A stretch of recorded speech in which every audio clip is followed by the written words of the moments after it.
การหวนขึ้นบ้านมันบ่แม่นความล้มเหลวบ่แม่นคนสิ้นไล่ไม่ตอกสำหรับบางคนมันคือการกลับคืนสู่วิถีถิ่นฐานที่เชื่อว่ามันเป็นสายทางเลี่ยงปากเลี่ยงท้องจนฮอดมื้อตายบ่รวยก็สร้างไผสิว่าต่ำต้อยตกต่ำก็ตามเขา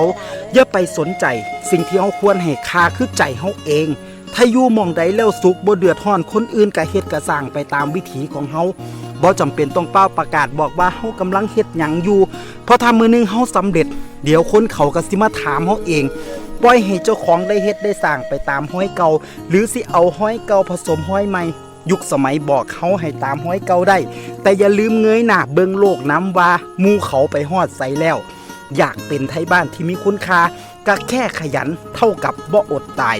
อย่าเป็นคนมีแต่คำเว้าแต่บ่เฮ็ดอีหยังเลยเว้าแน่เฮ็ดแน่ก็อาจดีกว่าในเมื่อย่างน้ำห้อยไม่แล้วยังบ่ไปฮอดใสหลายชีวิตกันเลยอ่านอวยกับใจมาพึ่งพิงพึ่งพาห้อยเก่าที่เฮาเฮ็ดวิถีท้องถิ่นพาอยู่รอดปลอดภัยในถิ่นฐานบ้านเกิดผ่านยุคผ่านสมัยบ่ร่ำรวยหรูหราบ่โก้หรูไฮโซแต่เป็นวิถีที่เฮ็ดให้คนบ่อดตายมาแล้วนับบ่ถ้วนการออกข้างบ้านแล้วกลับมาอยู่มันก็บ่ได้เฮ็ดให้คนลำบากสู่คนดอกถ้ายังขยันทำมาหากินขนาดผู้เฒ่าผู้แก่น้ำบ้านก็ยังบ่หยุดเฮ็ดงานอีพออีแม่ออกเฮ็ดเบียกอยู่ซุมือเลี้ยวแรงมันยังไหวหัวใจยังสู้บ่ฮู้สิหยุดได้จังใดถ้าบ่ไหวอีหลีพุ่นละวะจังได้เซาลูกเต้าออกไปเฮ็ดงานมีเงินส่งกลับมาก็บ่แม่นว่านั่งขอนอนขอรอรับเงินส่งเงินโอนอย่างเดียวดอกพากันเฮ็ดกันสร้างอยู่คือเก่าแต่ให้บืนสู่ชีวิตทางบ้านคือจังเก่าบ่ได้แล้วพอต่างคนต่างออกไปเผชิญชะตากรรมเบิ่งแล้วมันยังหวยหายังผูกพันก็เลยได้อ่านอวยหันเหคืนเมื่อบ้านตั้งแต่มื้อนั้นคิดฮอดสุหม่องสุแก่ที่เคยไปสู่ชีวิตคิดฮอดสุคนที่เคยห่วมทุกข์ห่วมสุขบางคนเคยผูกพันก็ค่อยๆห่างกันออกไป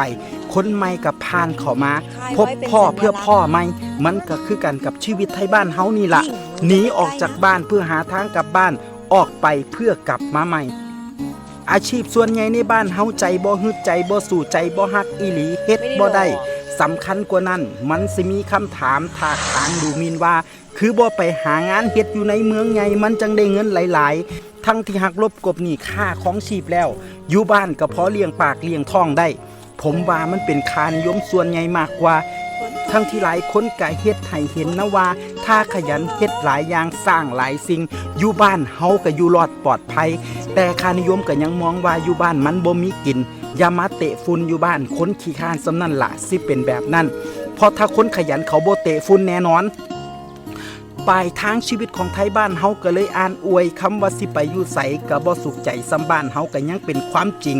สุดท้ายบ่ว่าสิโบยบินไปหากินไก่ปานใดดนปานใด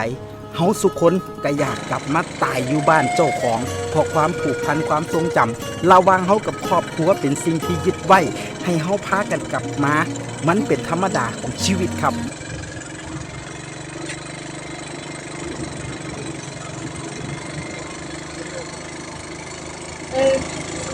นกกระย่างนกมันมากินปลา